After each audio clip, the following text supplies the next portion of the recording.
With all the intelligence assets being diverted to the southern U.S. border, it's no surprise that this story out of Reuters is hitting the wire. Exclusive. Trump administration is pointing spy satellites to the U.S. border. As I speculated in many of the videos that have been on this channel, specifically about the RC-135, the RQ-9 rivet, the rivet joint, the Reapers, we have Green Berets in Mexico training Mexican Marine infantry on counter-insurgency tactics and takedown tactics of insurgents. You have RQ-9 Reaper drones, which can be armed with Hellfire missiles that are flying over Mexico with the knowledge of the Mexican government. You have RC-135 rivet joint aircraft flying off the coast of California, off the coast of Baja California, through the Gulf of California, staying in international waters, doing electronic surveillance. You have U-2 spy planes flying along the U.S. border, gathering intelligence. You have the deployment of the 2nd Brigade Stryker combat team from the 4th Infantry Division. Then you have the deployment of 2 destroyers, one off the Pacific coast of Mexico and one off the Gulf of America side of Mexico. You have all of these intelligence assets, and now you have physical troops. In addition, now you have satellite surveillance. It's clear that the southern border is of primary concern to this administration. As we go into the story, the Trump administration has directed 2 intelligence agencies to train their satellite surveillance capabilities on the U.S.-Mexico border region as part of a sweeping crackdown on illegal immigration and drug cartels. The National Geospatial Intelligence Agency and the National Reconnaissance Office, which are both part of the Department of Defense, oversee spy satellites and analyze imagery for the Pentagon and other intelligence organizations. Their engagement, coupled with troop deployments, shows increasing militarization of the southern border, where President Donald Trump has declared a national emergency. Reuters could not determine whether the effort, which has not been previously reported, would gather imagery of U.S. territory. Asked by Reuters about their roles in border surveillance, the NGA said that it had created a task force to coordinate its support to the U.S. border mission. Well, the NRO said it is participating in intelligence community and Pentagon to secure U.S. borders. With all the assets that I previously listed, you can clearly see that the border is the primary concern of this administration.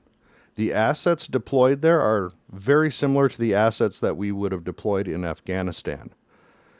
You have Green Berets on the ground training native forces on counterinsurgency. You have the intelligence assets that have been brought to bear on Osama bin Laden, on you name the asset. They've been brought to bear now on the Mexican drug cartels. This was all brought together by the declaration of the cartels as foreign supporters of terrorism. As soon as that was signed, I did a video on this channel stating that this would be the result. We will see kinetic action in Mexico from U.S.-trained police and military, and it will involve U.S. forces. Green Berets and trainers, if you will, for the United States never just sit by and let this happen.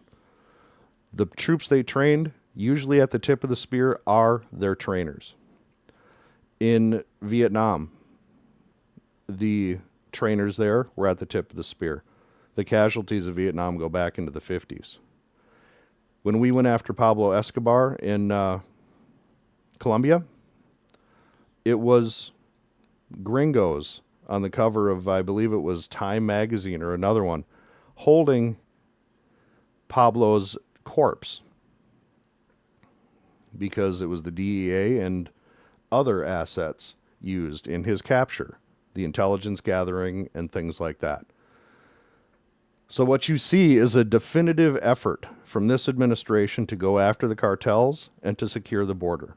Expect kinetic action involving American personnel in Mexico, and unfortunately, I think you will see IEDs and things like that, like the Texas rancher who was killed about a month ago. He was on the Mexican side of the border, but he had run across an IED meant for other cartels.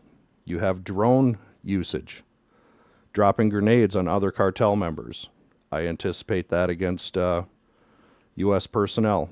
And the result will be what you anticipate it being. This president is not going to stand by as American soil is attacked by anybody. Anybody.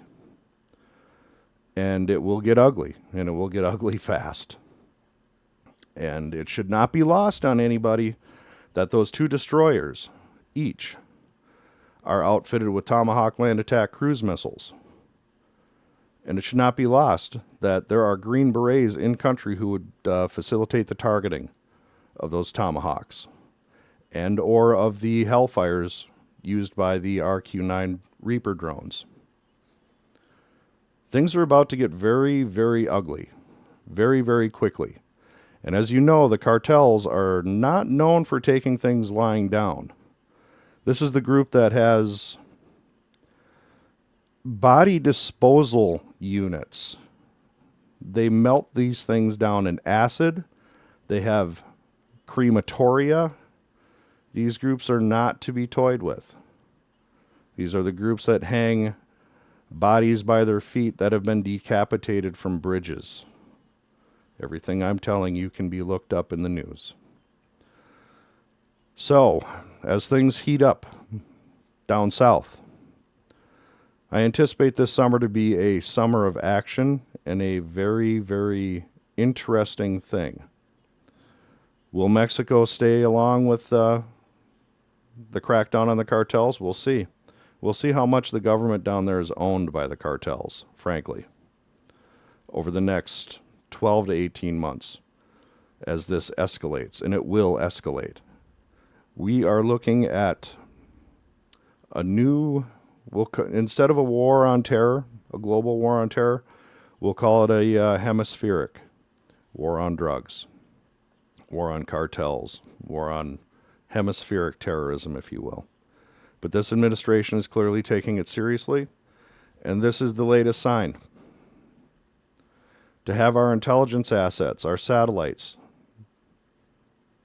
used against the cartels and spying on Mexico, you know this is real.